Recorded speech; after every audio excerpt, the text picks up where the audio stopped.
There's constant accusation in our own societies that European history and heritage are uniquely evil. But are the accusations justified? In this video, we'll be ranking and debunking every argument in favor of white guilt on a tier list.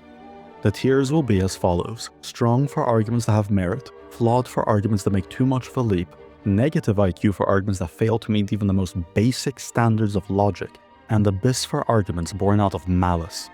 Starting off, the transatlantic slave trade. This is historical illiteracy at its finest. Did white people practice slavery? Yes. Who else practiced slavery? Literally every other society. It gets even more absurd when you get into the specifics. Was the transatlantic slave trade the largest slave trade in history? No. It wasn't even the largest in its own time. And how did Europeans get their slaves? Did they raid Africa and capture random civilians? No. They went to African kings and purchased people already enslaved by their own kin. But there is one aspect that is unique to European slavery: the fact that they ended it. Europeans were the first civilization to declare slavery a moral evil, abolish it internally, and then spend blood and treasure suppressing it globally. Europeans shouldn't be shamed for their slave history, they should be honored. Negative IQ.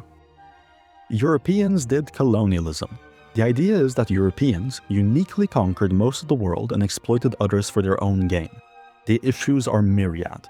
Firstly, colonialism is not unique to Europeans. Just like slavery, every other society did it. What was unique was the scale. Every society tried to conquer the world, only Europeans actually managed it. And what did Europeans do when they achieved their world conquest? They gave it back. Every other society held their conquest to the bitter end.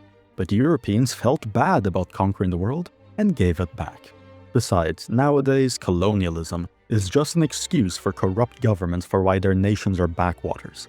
It was not uncommon for the local population to have been better off under European rule than the present. Post-colonial governance consistently failed to maintain even the most basic infrastructure. As the saying goes, what did Zimbabwe use for lighting before candles? Electricity. Negative IQ. Quote, "We wiped out indigenous peoples." This is mostly a fantasy. In places where the indigenous actually developed a civilization, like Latin America, the native population just mixed with the European population, leading to what we now call the Hispanics. In fact, the colonization of Latin America was a cooperative effort between Europeans and locals, who were dissatisfied with their local hegemon, like the Aztecs.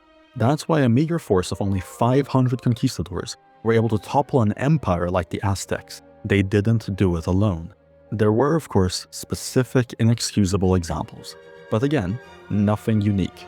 If anything here is unique, it's the general restraint Europeans showed compared to other peoples. This argument is flawed, not delusional, because there were genuine tragedies. But they are misrepresented as intentional extermination rather than demographic collapse driven primarily by disease. Next argument, quote, "France is European." Strong tier, moving on. Systemic oppression/white privilege.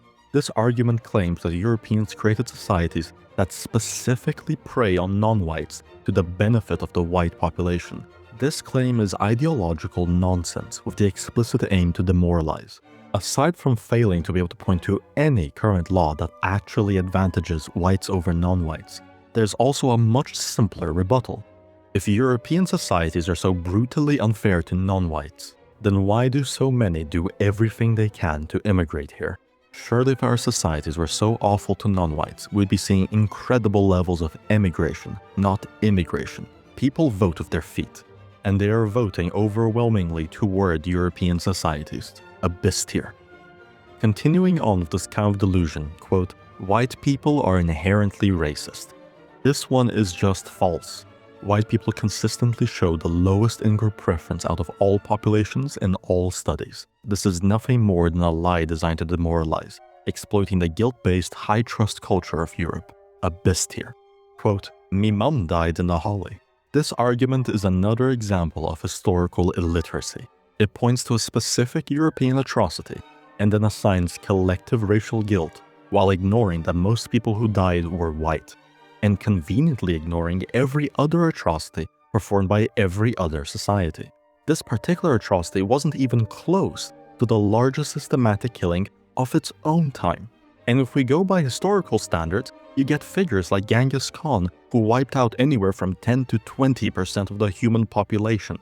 History is filled with mass violence across civilizations.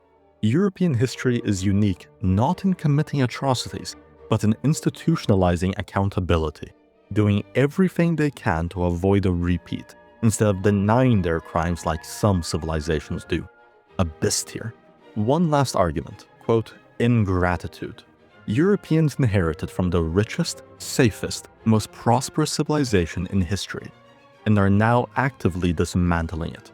We've enjoyed God's every blessing and benefited from our forefathers' incredible sacrifices, and now we apologize for our legacy and spit on it. This is unique. No other people have ever treated their own heritage with so much contempt, especially not such an illustrious one. You'll see the most underdeveloped countries with their people living in mud huts, and they'll still be die-hard blood and soil nationalists. The West's stunning lack of gratitude for all the suffering and sacrifices our ancestors had to go through to build such a civilization is the only legitimate reason for shame that those of European heritage have. Strong tier. Civilizations don't fall because they're criticized by outsiders. They fall when their inheritors no longer believe they are worth defending. That concludes this tier list. If you have any other arguments you would like to see addressed, be sure to comment them down below.